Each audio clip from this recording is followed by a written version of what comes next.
بسم اللہ الرحمن الرحیم۔ السلام علیکم ناظرین محترم، ہماری تاریخ میں بہت خوبصورت نام عبداللہ بن زید رحمت اللہ علیہ کا ہے۔ آپ نے ساری زندگی نکاح نہیں کیا، جوانی گزر گئی، بڑھاپا آ گیا۔ ایک دن بیٹھے حدیث مبارکہ پڑھ رہے تھے تو اس میں نبی کریم صلی اللہ علیہ وآلہ وسلم کا فرمان پڑا، جس کا مفہوم یہ تھا کہ جنت میں کوئی اکیلا نہیں ہوگا جو نکاح کی عمر میں نہیں پہنچا، یا پہنچا بھی تو کسی وجہ سے نہیں ہوا، اور وہ مسلمان ہی مرا تو اللہ مسلمان مردوں اور عورتوں کا جنت میں آپس میں نکاح کر دے گا۔ جب یہ حدیث پاک پڑھی تو دل میں خیال آیا، یہاں تو نکاح نہیں کیا تو جنت میں ہونا ہی ہونا ہے، تو جنت میں میری بیوی کون ہوگی؟ دعا کی، یا اللہ مجھے دکھا تو صحیح جنت میں میری بیوی کون ہوگی؟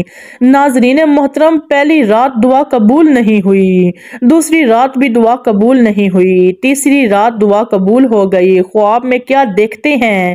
کالے رنگ کی عورت ہے، حضرت بلال حبشی کے دیس کے رہنے والی ہے، حبشہ کے دیس کی، اور وہ کیا کہتی ہے کہ میں میمونہ ولید ہوں اور میں بصرہ میں رہتی ہوں۔ پتہ مل گیا، آنکھ کھلی، حضرت کی تہجد کا وقت تھا، نوافل پڑھے، نماز فجر باجماعت ادا کی اور سواری لے کر حضرت عبداللہ بن زید بصرہ گئے۔ وہاں لوگوں نے بڑا استقبال کیا، حضرت کا نام ہی بہت بڑا تھا۔ بٹھا کر پوچھا، حضرت بتائے بغیر کیسے آنا ہوا؟ خیر تو ہے؟ آپ نے پوچھا، یار یہ تو بتاؤ یہاں کوئی میمونہ ولید رہتی ہے؟ لوگوں نے حیران ہو کر پوچھا، حضرت آپ اتنے دور سے چل کر میمونہ ولید سے ملنے آئے ہیں؟ آپ نے فرمایا، کیوں، اس سے کوئی نہیں مل سکتا؟ نہیں حضور، وہ تو دیوانی ہے، لوگ اسے پتھر مارتے ہیں۔ حضور نے پوچھا، کیوں مارتے ہیں؟ حضور، کام ہی ایسے کرتی ہے، کوئی رو رہا ہو تو اسے دیکھ کر ہنسنے لگتی ہے، اور کوئی ہنس رہا ہو تو رونا شروع کر دیتی ہے، اور وہ اجرت پر پیسے لے کر لوگوں کی بکریاں چراتی ہے۔ آج بھی وہ ہماری بکریاں لے کر جنگل میں گئی ہے، آپ آرام فرمائیں، عصر کے بعد آ جائے گی، آپ مل لیجئے گا۔ ناظرین محترم، حضرت نے فرمایا، عصر کس نے دیکھی؟ کہا، وہ کس سمت گئی ہے؟ لوگوں نے کہا، حضور جنگل نہ جائیں، بہت خوفناک جنگل ہے۔ آپ نے فرمایا، بتاؤ کس طرف گئی ہے؟ لوگوں نے بتایا۔ آپ فرماتے ہیں کہ میں نکل گیا، کہ جب میں جنگل گیا واقعہ ہی خوفناک جنگل تھا، جنگلی جانوروں کی بھرمار تھی، قدم قدم پر کوئی نہ کوئی چیز کھڑی ہے۔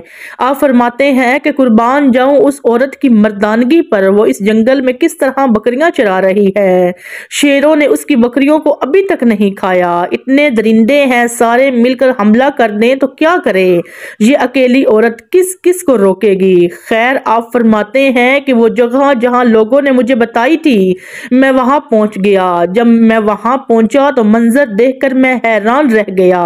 دو حیران کر دینے والے منظر تھے۔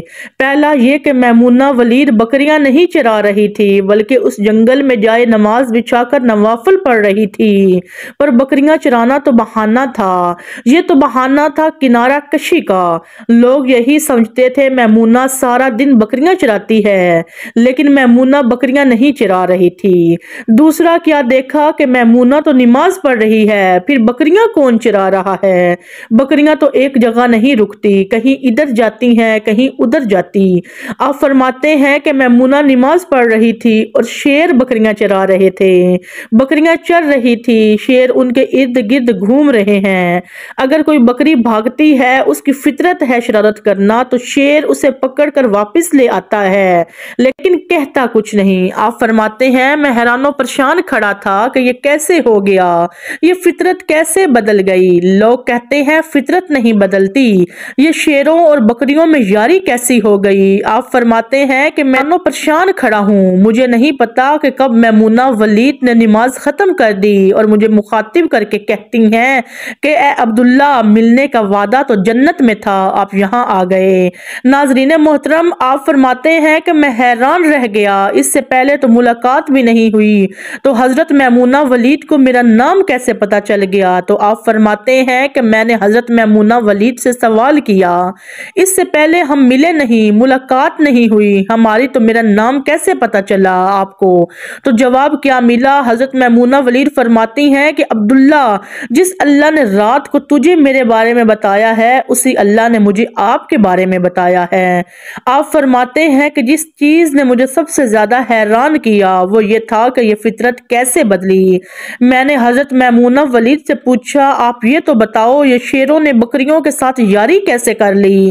یہ تو غذا ہے ان کی، اگر شیر بکریوں کے ساتھ یاری لگائے گا تو کھائے گا کیا یہ کیسے معاملہ ہو گیا؟ تو حضرت میمونہ ولید فرماتی ہیں، جب سے میں نے رب سے صلح کر لی ہے اس دن سے ان شیروں نے بھی میری بکریوں کے ساتھ صلح کر لی ہے۔ سبحان اللہ۔ ناظرین محترم، میں امید کرتی ہوں میری آج کی ویڈیو آپ کو پسند آئی ہوگی۔ مزید اس طرح کی ویڈیوز دیکھنے کے لیے میرے چینل حکایات اسلام کو سبسکرائب کر دیں۔ ملتے ہیں اگلی ویڈیو کے ساتھ۔ اللہ حافظ۔